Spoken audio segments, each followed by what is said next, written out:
অনেকে প্রশ্ন করে আপনি সোনারগড়ের জন্য কি করছেন? আমি যদি সরকারের পক্ষে দায়িত্ববাদ একটা গুরুত্বপূর্ণ জায়গায় না থাকি, রাষ্ট্রীয়ভাবে যদি আমি গুরুত্বপূর্ণ জায়গায় না থাকি, তাহলে আমার বাপের শক্তি আছে একটা রাস্তায় কাজ ধরতে? আর কথা বলে না, শক্তি আছে? অনেকে আপনাদেরকে এইভাবে অনেক কথা বলতে পারে, কিন্তু আমি শুধু এটা বলতে চাই, যদি আল্লাহ পাক রব্বুল আলামিন সমাজের কাজ করার সুযোগ দেয়, আমি অন্তত পক্ষে এতটুকু বলতে চাই যে বিপ্লবী যারা হয়, যারা বিপ্লবী হয় তাদের কোনো সীমানা থাকে না, তারা দেশ থেকে দেশান্তরে যায়। কথা বলেন ঠিক না বেঠে? আমি খুব পরিশ্রান্ত। আপনারা জানেন যে আহলুস সুন্নাত ওয়াল জামাতের একটি করুণ ক্রান্তিকাল চলতেছে। রাষ্ট্রযন্ত্র আহলুস সুন্নাত ওয়াল জামাতকে ডাকছে না, গুরুত্ব দিচ্ছে না। আমরা মনে করি এই দেশের অস্থিরতাই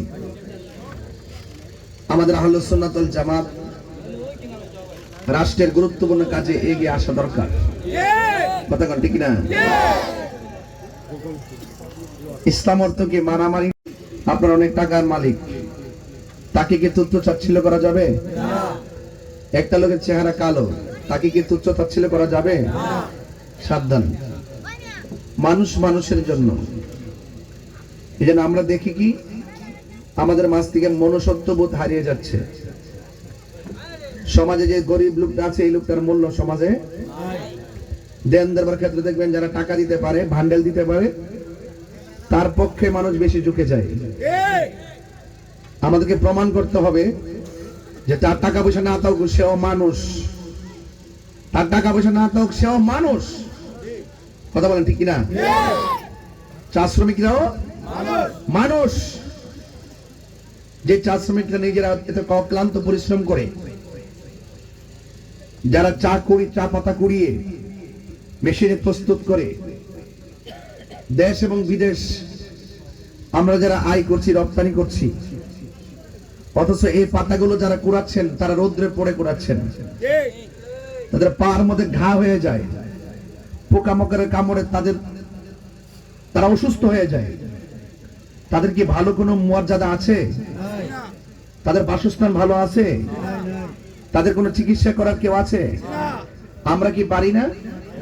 আমরা কি পারি না যে অন্তত চা বাগানের জন্য আলাদা করে কত বিল্ডিং হচ্ছে, আমরা কি পারি না চা বাগানের শ্রমিক যারা আছেন তাদের সন্তানগুলোর শিক্ষার আলো দেখো? আমরা চাই কি চাই না? এই উদ্যোগ কে নেবে? আমরা তারা যে আর্থিক যে যতটুকু পারিশ্রমিক পায়, এই পারিশ্রমিক দিকে তাদের সংসার চলে, চিকিৎসার টাকাটা কোথা থেকে আসবে? তা আমরা কি পারি না যে তাদের জন্য স্পেশাল আমরা একটা হসপিটাল করে দিতে পারি না? ৮০,০০০, ৯০,০০০, ১ লক্ষের উপরে তারা বসবাস করে জনগোষ্ঠী। আমরা তাদের জন্য আলাদা স্কুল করতে হবে, আলাদা মাদ্রাসা করতে হবে, আলাদা হসপিটাল করতে হবে। কথা বলেন ঠিক না ঠিক? এরা মানুষ তো ভাই। এই জন্য আশ্বাস দেওয়ার মানুষগুলো, বড় বড় আশ্বাস যারা দেয়, আশ্বাস দেওয়া মানুষের কাছে তারা বারবার প্রতারিত হয়েছে।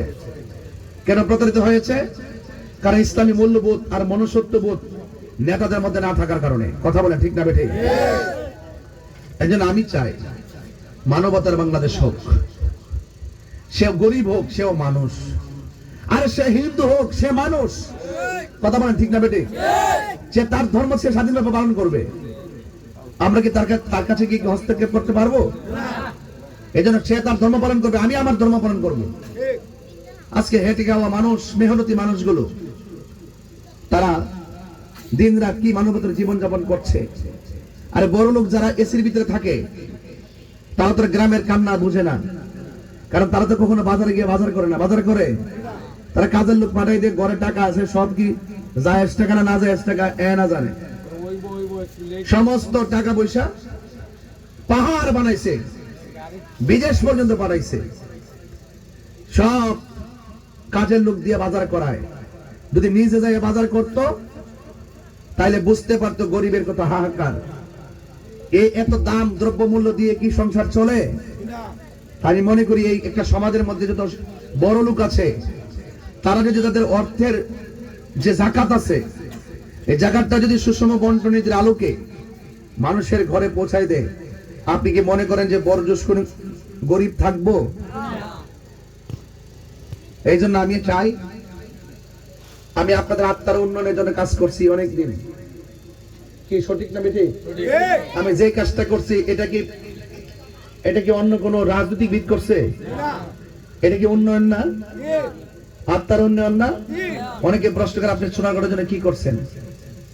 আমি যদি সরকারের পক্ষে দায়িত্ববাদ একটা গুরুত্বপূর্ণ জায়গায় না থাকি, রাষ্ট্রীয়ভাবে যদি আমি গুরুত্বপূর্ণ জায়গায় না থাকি, তাহলে আমার বাপের শক্তি আছে একটা রাস্তায় কাজ ধরতে? আর কথা বলা শক্তি আছে? অনেকে আপনাদেরকে এভাবে অনেক কথা বলতে পারে, কিন্তু আমি শুধু এটা বলতে চাই, যদি আল্লাহ পাক রব্বুল আলামিন সমাজের কাজ করার সুযোগ দেয়, আমি অন্তত পক্ষে এতটুকু বলতে চাই যে বিপ্লবী যারা হয়, যারা বিপ্লবী হয় তাদের কোনো সীমানা থাকে না, তারা দেশ থেকে দেশান্তরে যায়। কথা বলেন ঠিক না বেঠে? এটা আমি চাই যে আপনাদের অন্তরে যে বাবা শাহজালালের চেতনা আছে, সেই চেতনা বুকে নিয়ে আপনাদেরকে সাথে নিয়ে এই চুরানগর এবং মাধবপুরের প্রত্যেকটা মানুষের মাঝে এমন ভাবে কিছু রেখে যেতে চাই, অন্তত পক্ষে যেন আপনারা বলবেন করে একটা লোক আইছিল, এই লোকটা কিছু কইরা গেছে। আমি আধ্যাত্মিকতার চর্চা করে আসছি, আমি আপনাদের সেবা করতে চাই, আমি আপনাদের দোয়া চাই এবং আপনাদেরকে আমি পাশে চাই। কারণ এই দেশে 90টা মাদার ভাঙছে। আপনার বয়স কত বাবা? 70 বছরের ভিতরে আপনি বলেন জীবনে কি কোনো দেখছেন, কোন বছর কি দেখছেন যে 90টা মাদার ভাঙছে? কোনদিন কি শুনছেন কবর থেকে লাশ তুলে আগুন ধরাই দিছে? মিল্লা চলছেন না? তাহলে এই যে আগুন ধরাই দিল, ওই দিনে একটা হিন্দুরে পুরাই দিল, সে যদি অন্যায় ফিরে থাকে, দেশে আইন আছে না নাই? দরব অবমাননা করলে বিচার হবে, আমরা এটা নিন্দা জানাই।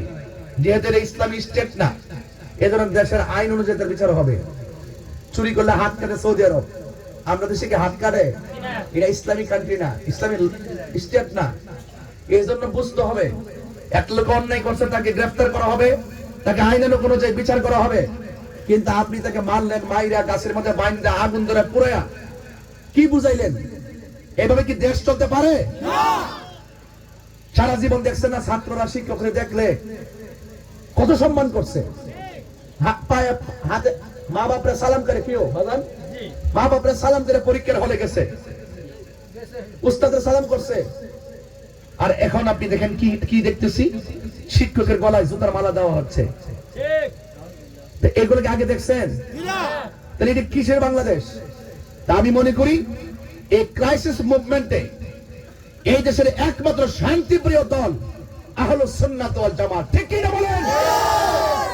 এই আহলুস সুন্নাত ওয়াল জামাতকে রাষ্ট্রের গুরুত্বপূর্ণ জায়গায় পৌঁছাতে হবে।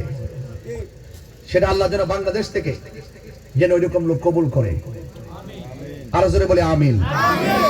আপনারা দেখেছেন, আপনারা জানেন যে আমি অনেক ব্যস্ত, এরপর আমি আপনাদের মাঝে এসেছি আপনারা দোয়া নেওয়ার জন্য, শুধুমাত্র, আর কিছু না, শুধু দোয়া নেওয়ার জন্য। আপনার 2টা 3টা 5টা দিনের বেলা রাত্রে বেলা কত ওয়াজ আপনারা বসেছিলেন, তা আমি আপনাদের জন্য সব জায়গায় দোয়া করেছি। তবে বিদায় বেলা একটা কথা বলি ছেলেদেরকে, আমার প্রথম টার্গেট যে আমার ছেলে কখনো নেশা করবে না। কি করবে না? আমার প্রথম টার্গেট, আমার ছেলেরা কখনো মা বাবার সাথে বেয়াদবি করবে না, মা বাবার সঙ্গে বেয়াদবি করা যাবে না। কথা কি সঠিক? এবং মা বাবাদেরকে একদম সম্মানের জায়গায় রাখতে হবে এবং এটার জন্য ফোর্স তৈরি করতে হবে। প্রত্যেক গ্রামে গ্রামে এটার মনিটরিং হবে, কারণ সন্তান যদি মার মনে কষ্ট দেয়, এটা আল্লাহ সহ্য করে না। আমরা শান্তি চাই কি চাই না? শুধুমাত্র দেশের শান্তি চাই না, আমরা ঘরের শান্তিও চাই। কিসের শান্তি চাই? ঘরের শান্তি চাই। ঘর যখন ঠিক হয়ে যাবে, বাড়ি ঠিক হবে, বাড়ি ঠিক হয়ে গেলে গ্রাম ঠিক হবে, গ্রাম ঠিক হলে ইউনিয়ন ঠিক হয়ে যাবে, প্রত্যেকটা ইউনিয়ন ঠিক হলে জেলা উপজেলা সারা দেশ ঠিক হয়ে যাবে। কিন্তু উদ্যোগ নিতে হবে। কি নিতে হবে? উদ্যোগ নিতে হবে।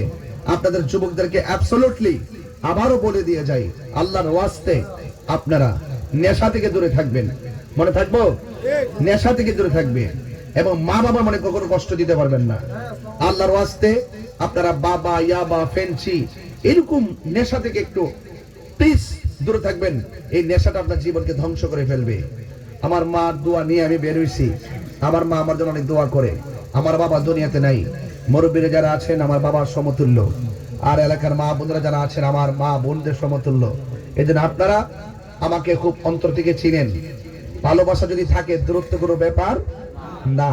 এই জন্য আমরা সবাই মিলেমিশে আমরা থাকতে চাই। আমরা গণতান্ত্রিক রাষ্ট্রে অনেক অধিকার আছে, আছে না নাই? আছে না নাই? ইচ্ছা করলে আমাকে যদি ঢাকা দিতে ঢাকা যাইতে দিত। ঢাকা যাওয়াটা কি লিগ্যাল না ইলিগ্যাল? লিগ্যাল। এটা আপনাদেরকে অনেক সময় অনেক মানুষ অনেক কথাই বলতে পারে, বাট বলবেন এটা তার অধিকার, নাগরিক হিসেবে রাইট আছে। বুঝতে পেরেছেন? আল্লাহ যদি আমাকে তৌফিক দেয় এবং আপনাদের সকলকে ধন্যবাদ জানাই। সবাই ভালো থাকবেন, সুস্থ থাকবেন, মা বাবার খেদমত করবেন ইনশাআল্লাহ। আল্লাহ কবুল করুক, আমিন। আমার জন্য সবাই দোয়া করবেন। আমি অল্প সময় আসছি শুধু দোয়া নেওয়ার জন্য, ইনশাআল্লাহ। ঠিক আছে তো? ইনশাআল্লাহ সবাই ভালো থাকবেন। একটু মহব্বতের সাথে বলুন আল্লাহুম্মা